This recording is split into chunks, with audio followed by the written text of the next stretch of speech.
kasih pemirsa, Anda kembali menyaksikan Kominfo Newsroom. Pemirsa, investasi bisa menjadi salah satu cara alternatif untuk membiayai berbagai program di daerah tanpa harus berpangku tangan kepada APBD. Dan ini juga dilakukan oleh Kabupaten Banjar dalam berbagai sektor menawarkan potensi dan peluang untuk investasi. Lalu pemirsa, seperti apa saja yang ditawarkan oleh Kabupaten Banjar ini dalam bidang investasi? Kita akan bahas saat ini sudah bersama dengan kita Bapak Yudi Andrea selaku Kepala Dinas Penanaman Modal dan Pelayanan Terpadu Satu Pintu Kabupaten Banjar. Selamat malam Pak Yudi. Selamat malam. Baik, Pak Yudi, sekarang kita topiknya mengenai investasi, Pak Yudi. Apakah yang akan kita bahas saat ini benar-benar akan memberikan motivasi juga bagi daerah-daerah lain, terlebih investasi saat ini menjadi salah satu hal yang ditekankan juga oleh pemerintah pusat. Namun sebelum kita membahas lebih jauh untuk Kabupaten Banjar, bagaimana cara investasi dan target segala macam, di awal Pak Yudi bisa sampaikan dulu, Pak, mengapa Kabupaten Banjar ini harus gencar melakukan investasi dan apa yang ditawarkan oleh Kabupaten Banjar kepada investor. Kita mengetahui bahwa beberapa daerah di Indonesia ada hal yang menghambat investasi mungkin dari tata cara dan sebagainya. Nah, dari sini apa yang ditawarkan atau keistimewaan dari peluang investasi Kabupaten Banjar, Pak Yudi? Baik, selamat malam Pak Ibu, para pemirsa TV sekalian. Eh, Kabupaten Banjar merupakan daerah yang sangat banyak memiliki daya tarik Ya, untuk dikembangkan potensinya, Bu. Jadi salah satu potensi yang berada di Kabupaten Banjar yang sangat bisa kita unggulkan itu berupa kekayaan sumber daya alam yang banyak sekali berada di beberapa kecamatan-kecamatan di seluruh Kabupaten Banjar.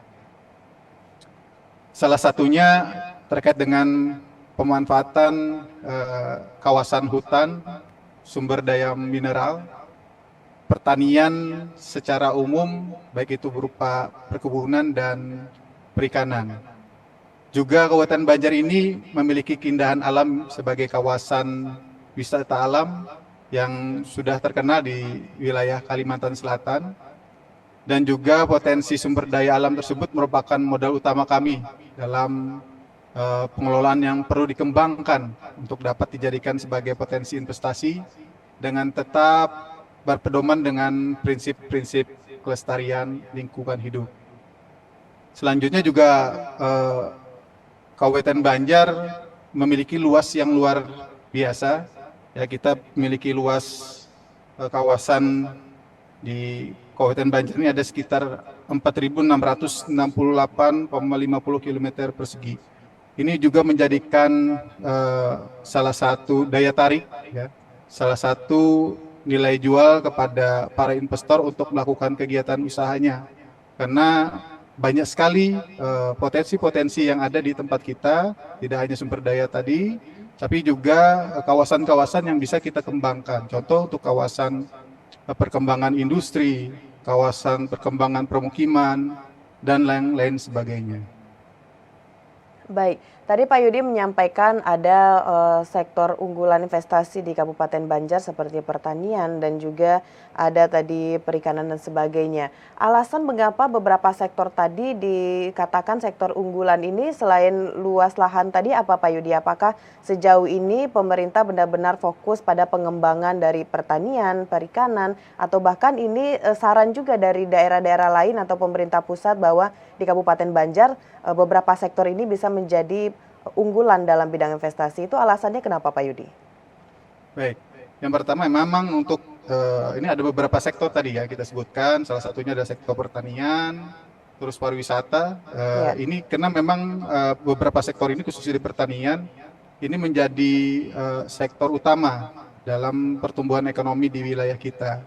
Jadi oleh pemerintah daerah juga menjadikan fokus kita untuk mendorong investasi di sektor ini.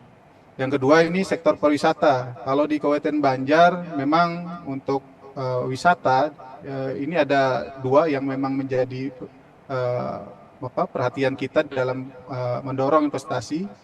Yang pertama itu terkait dengan pemanfaatan keberadaan Waduk Riam Kanan. Ya, di sini di wilayah Kecamatan Aranio dan Karangintan ini saat ini banyak sekali berkembang kegiatan pariwisata memanfaatkan alam yang ada di sana. Selanjutnya juga di kawasan Tahura Mande Angin ini merupakan pusat geopark Pegunungan Meratus yang juga dijadikan fokus untuk investasi pariwisata di Kalimantan Selatan. Selanjutnya kita juga punya wisata susur sungai Martapura. Kita ketahui Kabupaten Banjar juga memiliki sungai yang bisa kita manfaatkan dalam meningkatkan investasi dengan kegiatan wisata susur sungai Martapura di sepanjang sungai Martapura yang membelah kota Martapura ini. Selanjutnya juga ada wisata religi. Nah ini secara histori Kabupaten Banjar merupakan tempat yang memiliki sejarah dalam penyebaran dan pengembangan ajaran agama Islam. Hal ini akan memiliki dampak positif dalam penerimaan kunjungan tamu dan wisatawan untuk belajar menuntut ilmu agama Islam ataupun berziarah. Nah, selanjutnya untuk mendukung itu investasi yang akan kita dorong nih terkait dengan perhotelan juga. Ya, akomodasi, nah potensi-potensi yang ada di tempat kita, khususnya potensi wisata tadi perlu ditunjang dengan fasilitas hotel dan akomodasi. Oleh karenanya, kami berusaha untuk mendorong para investor dapat melakukan atau menanamkan modalnya di Kabupaten Banjar ini untuk mendorong berkembangnya kegiatan-kegiatan wisata dengan dilengkapi dengan sarana-prasarana perhotelan dan akomodasi. Selanjutnya untuk sektor perikanan, kita juga memiliki kawasan Minapolitan yang berada di daerah Cindai Alus dan sekitarnya, serta wilayah Waduk Riam Kanan yang memiliki potensi untuk dikembangkan budidaya perikanan di sepanjang saluran irigasi tersebut. Secara geografis, Kabupaten Banjar langsung berada pada muara Sungai Barito yang merupakan tempat potensi untuk dikembangkan sebagai kawasan penyimpanan hasil perikanan. Kedua potensi sektor perikanan tersebut sangat potensi untuk dikembangkan dan hasil olahan perikanan juga lebih bervariatif. Selanjutnya, sektor unggulan berikutnya adalah sektor perdagangan. Nah, letak geografis Kabupaten Banjar ini merupakan penyangga dari ibu kota Provinsi Kalimantan Selatan, yaitu Kota Banjarbaru, dan kota perdagangan Banjarmasin. Kabupaten Banjar ini sangat berpotensi sekali untuk dikembangkan sebagai kawasan pergudangan, retail modern, dan perumahan dan permukiman, serta perdagangan dan jasa. Nah, jadi dengan kita dorong di sektor-sektor ini, potensi-potensi yang ada di wilayah Kabupaten Banjar melalui dua wilayah ibu kota Banjarbaru dan Banjarmasin ini akan lebih terdorong lagi. Selanjutnya untuk sektor pertanian, pariwisata, perikanan, perdagangan yang merupakan sektor unggulan, sebagian besar memang itu menjadi pertanian merupakan salah satu potensi yang paling besar yang dilakukan oleh masyarakat di Kabupaten Banjar. Mungkin itu. Baik, Pak Yudi, sektor pertanian menjadi salah satu sektor investasi yang besar juga, paling besar dilakukan di Kabupaten Banjar. Dan kalau kita simak tadi yang disampaikan oleh Pak Yudi, sepertinya dalam bidang pariwisata, Kabupaten Banjar ini benar-benar sudah sangat siap menerima investor untuk berinvestasi di Kabupaten Banjar. Selanjutnya Pak Yudi, kita ingin tahu juga bagi masyarakat yang ingin berinvestasi di Kabupaten Banjar ini, tata caranya itu seperti apa, Pak? Apakah harus memiliki dalam bentuk PT atau bisa perseorangan? Ini bisa disampaikan secara ringkas, Pak Yudi. Ya, baik. Kalau terkait dengan tata cara masyarakat atau pelaku usaha untuk melakukan kegiatan penanaman modal, sebenarnya sangat mudah sekali sekarang. Ya. Karena memang sekarang sistemnya sudah terpusat melalui sistem OSS, ya, Online Single Submission, oleh Kementerian Investasi atau BKPM. yang siapapun ya bisa untuk melakukan kegiatan usahanya, baik itu berbentuk skala kecil gitu ya, ataupun perorangan, ataupun berbadan hukum PT atau CP. Jadi kita di Kabupaten Banjar sudah mengusung sistem OSS ini dalam menerima atau memberikan layanan terhadap para investor yang ingin melakukan investasinya di tempat kita. Dan di sistem ini juga memberikan kemudahan kepada para investor dalam mengurus pelayanan perizinannya. Prinsipnya masyarakat atau pelaku usaha dapat secara langsung mengurus izinnya tanpa harus tatap muka. Jadi bisa melakukan layanan mandiri atau mendapatkan layanan mandiri di ponselnya masing-masing. Nah, yang kedua juga kami memberikan kemudahan dalam pemberian izin ini berupa beberapa layanan yang kami buka. Pertama itu kami membuka layanan di Mall Pelayanan Publik Kabupaten Banjar.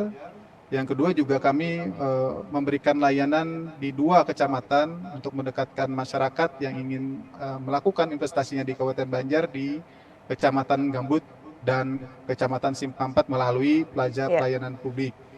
Dan selanjutnya kami juga memberikan kemudahan dengan melakukan pelayanan mobile, Bu, yang memberikan kemudahan kepada masyarakat langsung ke tempat ya. Jadi masyarakat yang ingin mendapatkan layanan itu bisa kami datangi langsung ke tempat mereka bertempat tinggal.